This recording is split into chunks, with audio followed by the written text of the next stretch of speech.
नमस्कार। ग्रहों की गोचरीय स्थिति पर रेगुलर वीडियो पाने के लिए साप्ताहिक राशिफल, मासिक राशिफल, त्रैमासिक राशिफल और ग्रहों के बाकी गोचर पर भी रेगुलर अपडेट्स पाने के लिए, जिसके हिसाब से आप अपने जीवन में थोड़ी गाइडेंस प्राप्त कर सके, इसके लिए मेरे चैनल को अवश्य सब्सक्राइब करें। जिन लोगों ने सब्सक्राइब कर रखा है वो ऑल ये जो नोटिफिकेशन सेटिंग होती है इसको क्लिक करें, क्योंकि कभी कभी कुछ लोग बोलते हैं उनको नोटिफिकेशन नहीं मिलती। आशा करता हूं चैनल को सब्सक्राइब करेंगे और रेगुलर वीडियोस अवश्य आप देखेंगे। नमस्कार। ओम गणेशाय नमः। ओम नमः शिवाय। मैं निखिल ज्योतिष आचार्य आप सभी का मेरे चैनल पर पुनः स्वागत करता हूं। आशा करता हूं कि आप सभी स्वस्थ होंगे। महादेव की कृपा आप सभी पर सदैव बनी रहे।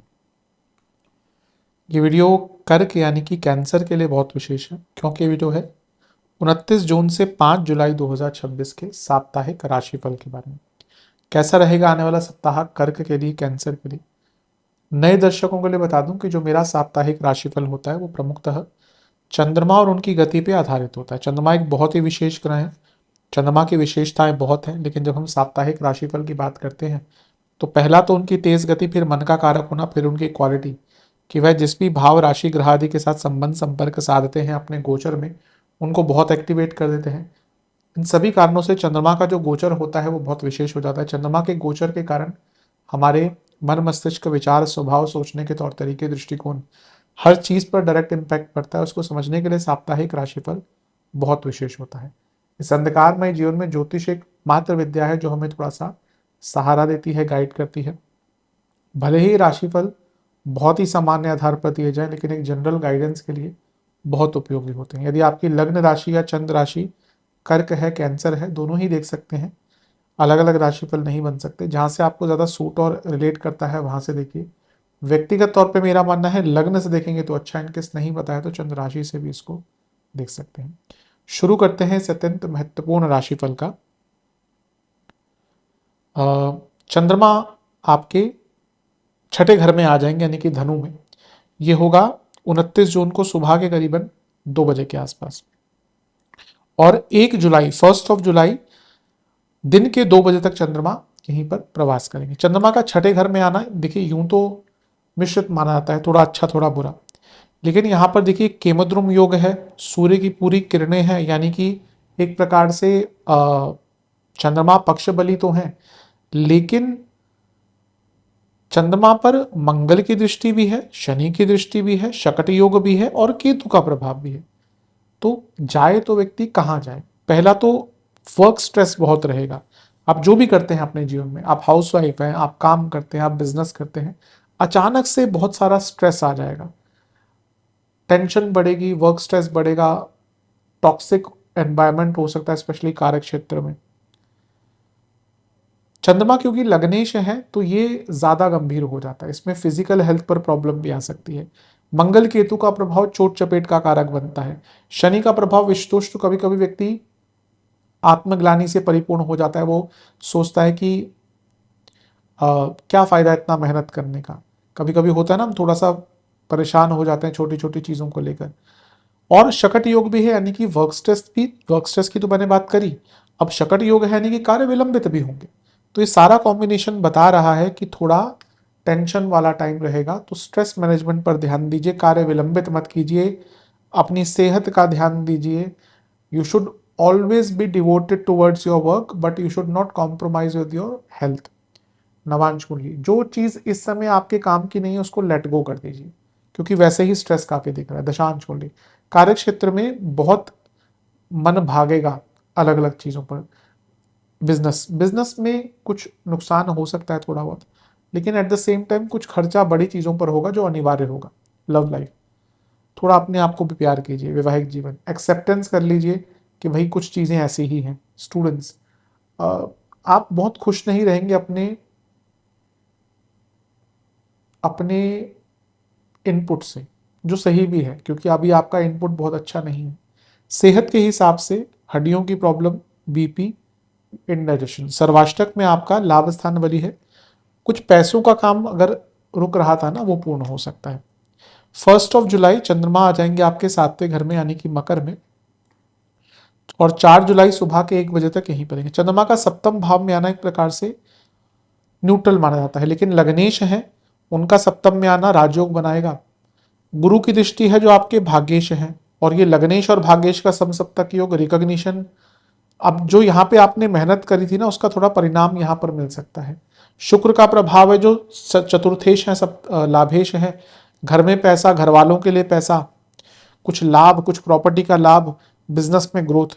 लेकिन ये वक्री बुद्ध वक्री है इस समय, ये हमेशा चंद्रमा से जब संबंध में आते हैं तो व्यक्ति थोड़ा कंफ्यूज्ड हो जाता है। तो कंफ्यूजन से दूर रहना है, ऐसी चीजों में अपने ध्यान नहीं लगाना जो आपको परेशान कर रही है। गुरु का प्रभाव है तो व्यक्ति कभी कभी रिस्क भी बहुत लेता है, उससे भी बचना है। लेकिन हफ्ते के शुरुआती भाग के तुलनात्मक तौर पर ये टाइम बहुत अच्छा रहेगा। थोड़ा बहुत रिकॉग्निशन, जैसे मैंने कहा ना, पहला हफ्ते का भाग बहुत मेहनत, उसका जो अच्छा परिणाम है वो मध्य भाग में मिलेगा। नवांश कुंडली, जैसा मैंने कहा यहाँ पे आपके जो न केवल अभी की आपने जो मेहनत करी है पिछले कुछ टाइम से उसका लाभ मिलेगा। दशांश कुंडली, कार्य क्षेत्र में हो सके तो अपने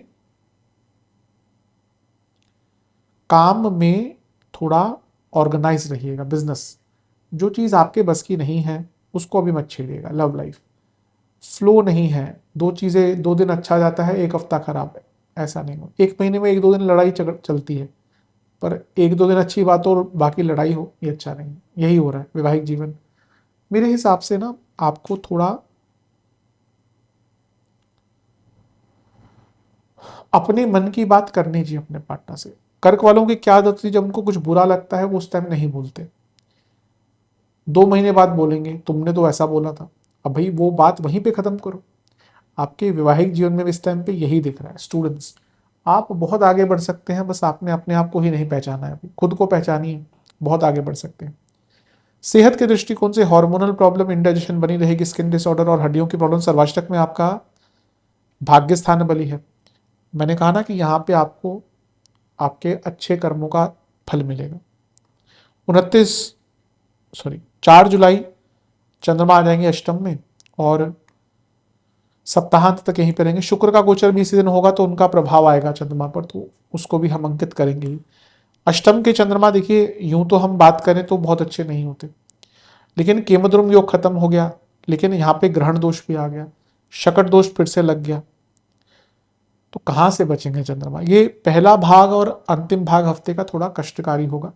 शुक्र का प्रभाव, फिर से कोई फंसा हुआ पैसा था, फंसा हुआ प्रॉपर्टी का काम था, घर में किसी को कोई लाभ नहीं हो रहा था, आप कुछ चेंजेस लाना चाह रहे थे, जॉब चेंज करना चाह रहे थे, उसके लिए अच्छा ही होगा। लेकिन चंद्रमा मन के कारक हैं, लग्नेश हैं, हफ्ते के अंतिम भाग में भी राहु के साथ अष्टम में, तो ना मन एकदम, वो कहते हैं ना 360 डिग्री मुड़ जाता है। सब सही चल रहा होगा, अचानक से कोई ऐसा भाव, कोई ऐसा ख्यालात आएगा कि सब बिगड़ जाएगा।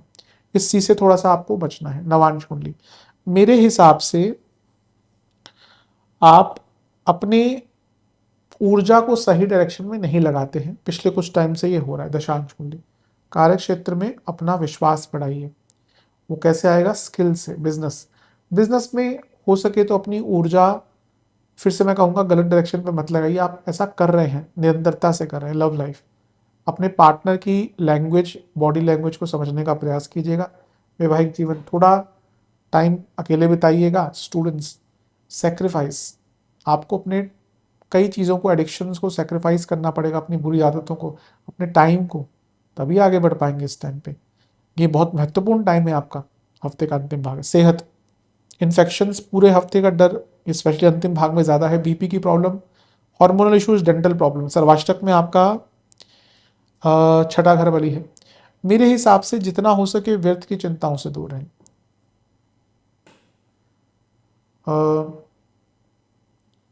कुछ विशेष प्रेडिक्शन इस हफ्ते की, ऐसा लग रहा है कि आप अपने इंट्यूशन को लाइटली ले रहे हैं। आपके पास बहुत अच्छे आइडियाज आते हैं लेकिन आप उसका उपयोग नहीं करते। अपने मन की थोड़ा सुनना शुरू कीजिए, दूसरों पर गौर थोड़ा कम कीजिए, और अपने आप को प्रसन्न कीजिए। कभी कभी होता है हम अपनी प्रसन्नता को भूलकर दूसरों को प्रसन्न करना चाहते हैं, जो गलत है। कभी कभी जीवन में वल्नरेबल होना पड़ता है। ये वैसा ही टाइम है कि आप थोड़े से वल्नरेबल रहेंगे, पर ये ऐसा भी टाइम होता है जहां पे आप ये समझ पाएंगे कि आपकी जीवन में कमियां कहां पर हैं। शुभ अंक है आपका 1 और 6। शुभ रंग है आपका रेड, ग्रीन एंड वॉयलेट।